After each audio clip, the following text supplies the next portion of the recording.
Bonjour à tous et bienvenue dans votre édition consacrée à l'actualité bretonne. Dans les titres, ce mercredi, la défaite du club de basket de Lorient en demi-finale des playoffs de National 1. Les joueurs se sont inclinés ce mardi face à Saint-Quentin. La belle sera jouée ce samedi. Repérage des routes avant le passage du Tour de France à partir du 10 juillet en Bretagne. Dans les Côtes-d'Armor, les agents sont montés sur leur vélo pour voir les défauts de la chaussée. Consommer l'électricité que l'on produit et mieux répartir cette énergie entre les habitants. Pénétin, dans le Morbihan, teste l'autoconsommation collective. Nous nous sommes rendus sur place. Et puis ce chiffre, 23 000 personnes détiennent une arme à feu dans le Finistère. C'est 26% de plus qu'en 2008. Reportage dans une armerie à leur rencontre. Voilà pour les principaux titres que nous allons détailler dans cette édition du mercredi 30 mai 2018. Et un mot de sport pour débuter ce journal. Nous parlons basket avec les demi-finales des playoffs de National 1. Le CEP Basket Lorient s'est incliné 69-72 en match retour face à Saint-Quentin ce mardi soir. Les joueurs lorientais avaient remporté le match aller. Ils vont donc devoir disputer une belle ce samedi. C'est une grosse déception pour les joueurs lorientais qui ont pourtant mené 3 quarts temps, comme nous l'explique le capitaine Jason Bach au micro de Laurent Villebout. Je pense qu'en début de troisième quart-temps, on a quelques ballons faciles pour tuer le match, pour passer à plus 15, plus 16. On était devant 37 minutes, on va dire. Au final, ils passent devant dans les 2 dernières minutes et on rate des trucs faciles. Et là, c'est un peu le tournant du match. Derrière, c'est un match où ça ne joue à pas grand-chose. On les laisse se remettre dans le match. Et c'est dur après, ça fait mal, c'est difficile. On a gagné une fois là-bas. On savait que si on voulait avoir une grande chance de passer, il fallait passer ce soir. Maintenant, on reste des compétiteurs, donc on va aller là-bas, on va rien lâcher, on va jouer. On va essayer de retrouver une base défensive comme on avait trouvé là-bas et on verra ce que ça donne. Le Tour de France arrive en Bretagne à partir du 10 juillet. Sarzeau, Lorient, Quimper, Brest, Mur de Bretagne. Les cyclistes rouleront à vive allure sur les routes de la région. Et sur le tracé, les agents des conseils départementaux s'affairent pour repérer les derniers problèmes techniques. Nous les avons suivis à vélo dans les Côtes-d'Armor. Mathilde Kemener. Ce matin, ces agents départementaux ont enfilé leur plus belle tenue de cyclistes pour faire l'étape costarmoricaine du Tour de France. L'événement se déroule dans un mois, alors ils repèrent les derniers problèmes techniques. Des défauts sur des regards, par exemple, regards à gris qui sont mis dans le mauvais sens. C'est-à-dire que les coureurs pourraient bloquer un pneu dedans, donc il faut les tourner. Puis au niveau de l'enrobé aussi, il y a des trous par endroit. Donc on fait des briefings tous les 10 km et puis on repère sur les plans ce qu'il faut réparer. Et pour être attentifs à tous ces points, ils ont décidé de se mettre dans les conditions réelles. C'est bien de le faire en vélo, comme ça, quand on regarde plus vers le bas. En voiture, on regarde loin devant, souvent c'est des choses qu'on ne voit pas. Et moi, je suis cycliste aussi, donc c'est des choses qu'on connaît un peu aussi. L'approche n'est pas la même. Les coureurs du Tour de France passeront par Maël Carré, Rostronin ou encore Guarec pour arriver à Mur de Bretagne. Là, ils affronteront la longue montée, surnommée l'Alpe d'Huez bretonne. Elle a déjà accueilli 2 arrivées d'étape en 2015 et 2011, mais cette année, elle présente une originalité. C'est la seule étape dans le Tour de France avec celle de l'arrivée aux Champs-Élysées qui fait une boucle, c'est-à-dire qu'on aura 2 passages sur la ligne d'arrivée des coureurs. D'après ce qu'ils nous disent, c'est qu'en fait, ils souhaitent que là, avec ces 2 montées, là, il y a une petite sélection qui se fasse entre les coureurs et peut-être un changement de maillot jaune. Donc ça va bien bagarrer, je pense. Pour ces agents départementaux, une seule boucle suffira. Ils attendent maintenant le 12 juillet avec impatience. Et à noter que des journées festives autour du vélo sont organisées dans plusieurs villes-étapes de la région. Elles auront lieu ce week-end. C'est le moment de retrouver votre chronique La Bretagne en 5 infos. Aujourd'hui, parmi les images, la dégradation de la permanence de la République en marche à Brest. Retour sur les faits avec Jérôme Gallo. Et de l'huile pour la permanence brestoise de la République en marche. Dans la nuit de mardi à mercredi, les bureaux du parti présidentiel ont été vandalisés pour la 8e fois depuis son ouverture à Saint-Martin.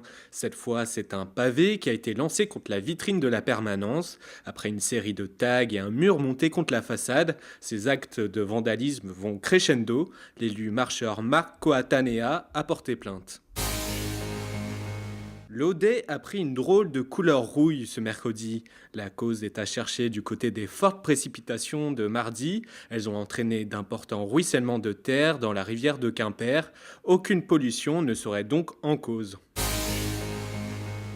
560 000 € pour sauver le fort d'Edic. Ce bâtiment militaire du 19e siècle, au large de Quiberon, vient de faire l'objet d'un vaste plan de restauration. Le fort, qui devenait une vraie passoire, a enfin un toit étanche. Le conservatoire du littoral a pris à sa charge la moitié du coût des travaux. Pour autant, la restauration n'est pas terminée. À l'horizon 2019, c'est l'intérieur du fort qui sera remis à neuf. Le Raider-Mort va-t-il voguer vers d'autres mers ? Devenu emblème de Morlaix, ce vieux gréement ne naviguera pas dans la baie cet été. La nouvelle génération de bénévoles de l'association éponyme ne parvient plus à dégager assez de temps et de fonds.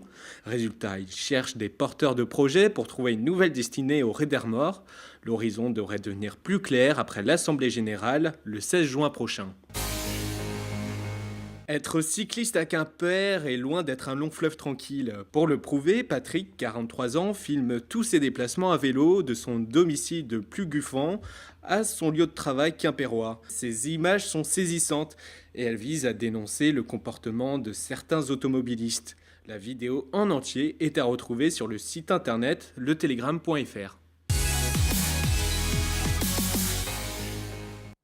Consommer l'électricité que l'on produit soi-même, c'est possible, preuve dans le Morbihan. La commune de Pénétin, 1800 habitants, expérimente l'autoconsommation collective.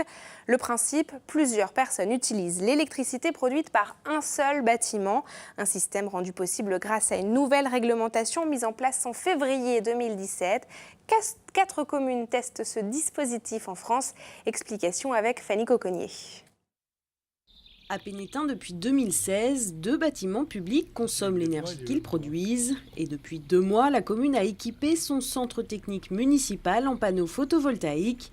Cette fois, l'électricité produite est répartie entre 13 consommateurs de la zone artisanale. Nous étions depuis longtemps sur une certaine logique de transition énergétique et nous essayons de trouver les moyens qui nous permettent d'épargner le fioul. Et l'intérêt de cette opération est largement lié au problème du circuit court. En définitive, l'électricité est proche, donc on peut aussi, pour nos régions, avoir une production électrique de proximité. La proximité évite 10% de perte d'énergie générée par le transport d'électricité.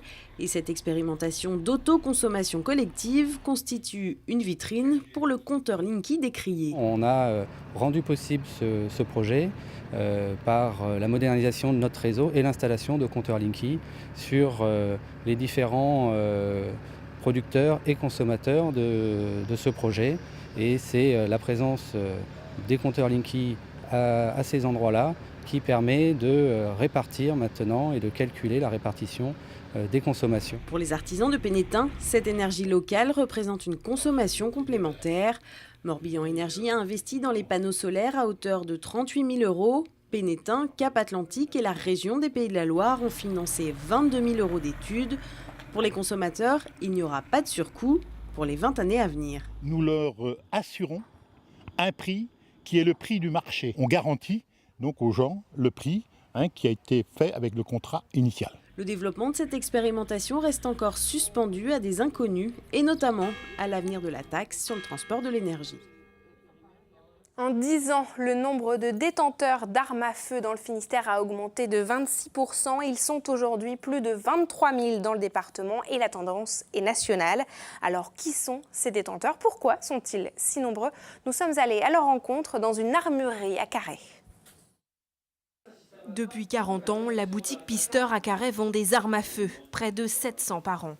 Et la star des rayons, c'est ce fusil de chasse de fabrication française. C'est un fusil basculant à 2 coups, calibre 12. C'est peut-être un des modèles les plus vendus par rapport à la région. Dans cette boutique, 3 armuriers diplômés préparent les armes des clients. Parmi eux, des traditionnels, les chasseurs comme Gilbert. Il pratique depuis 50 ans. Et ça va se faire, effectivement. Et vient acquérir une nouvelle carabine. Il faut le permis, il faut la carte d'identité. Ceux qui déclarent en préfecture. En Bretagne, 50 000 personnes pratiquent la chasse. Mais une autre activité se développe dans la région, le tir en club. Ils sont plus de 6 000 en Bretagne à s'y exercer. Pendant notre reportage, plusieurs tireurs sont passés dans la boutique, mais rares sont ceux qui souhaitent s'exprimer. Le milieu préfère rester discret. Kériane, 24 ans, a bien voulu nous répondre. Et j'ai commencé à pratiquer le tir depuis mes 12 ans. Donc maintenant j'en ai 24 et je fais plusieurs compétitions et voilà. J'ai des armes de catégorie C qui sont comme celle-ci. Et sinon en pratiquant le stand, il y a les armes de catégorie B, donc tout ce qui est armes de poing. Le port d'armes en France n'est autorisé que pour les agents assermentés. Les civils peuvent détenir une arme, mais la législation reste stricte. En France, vous ne pouvez plus acquérir d'armes, sauf les armes de catégorie D à air comprimé avec une puissance maximale de 20 joules. Vous pouvez acquérir des armes d'alarme et puis les armes de collection anciennes qui tirent en général à poudre noire. L'armurier l'admet, il a parfois la visite de clients non licenciés ou sans permis de chasse à la recherche d'armes à feu pour leur sécurité. À la place, il préfère leur vendre des aérosols de défense. Et nous reviendrons plus en détail sur ce sujet, notamment sur la législation en vigueur dans votre magazine L'Instant T à 19h15 et 23h15. Les études pour devenir pilote de ligne coûtent plusieurs dizaines de milliers d'euros. C'est un frein pour certains et pourtant le secteur de l'aéronautique recrute en masse. À Dinan, un centre aérien associatif vient d'être créé. Les prix y sont plus bas que dans un centre classique. C'est une première en France. Reportage sur place de Mathilde Kemener. Dans ce centre aérien associatif, d'anciens pilotes de ligne proposent d'accumuler des heures de vol sans se ruiner. L'heure est facturée 2 fois moins cher que dans un centre classique. L'idée est d'aider les jeunes en France à devenir pilotes. C'est un secteur en forte tension. Il va falloir 600 000 pilotes d'ici 2035 pour couvrir les besoins mondiaux d'équipage. Et c'est la principale raison, le coût de l'heure de vol, qui empêche nos jeunes d'accéder aux rêves qu'on a tous. On s'approche de 90 000 euros avant de pouvoir s'asseoir dans un cockpit d'avion de ligne. Pour proposer des prix aussi bas, ils récupèrent d'anciens avions qu'ils rénovent. Dans ce hangar, les modèles datent des années 60 et 70. C'est surtout baisser le coût, remettre en état de vol des machines pour conserver du patrimoine aéronautique qui est en train de dépérir dans certains aérodromes. On voit des vieilles machines stockées dans le haut des hangars. Qui prennent la poussière et là ça va les permettre de restaurer, de remettre en état de vol ces vieilles machines et faire bénéficier par la même occasion à des jeunes de voler à moindre coût. 3 personnes ont pour l'instant bénéficié de ce centre lancé il y a 1 mois. À terme, ils espèrent disposer d'une dizaine d'avions, alors ils ont acheté ce 2e hangar où tout reste à faire. Moi j'imagine les machines, l'atelier là-bas, peut-être une mezzanine avec des bureaux ou je sais pas, salles diverses et variées, une vie quoi. Pour financer une partie des travaux, une campagne de financement participatif va être lancée d'ici quelques mois. Maintenant en retraite, ces passionnés comptent bien donner de leur temps pour aider la future génération. Et c'est la fin de cette édition. Merci beaucoup de nous avoir suivis. Vous retrouvez évidemment tous nos reportages et toutes nos émissions sur les sites internet de TB Sud et TBO. Et vous nous suivez aussi évidemment sur Facebook et sur Twitter. Je vous retrouve demain à 19h avec un nouveau journal des rédactions de TB Sud, TBO et du Télégramme. Je vous souhaite d'ici là une très belle soirée sur nos antennes.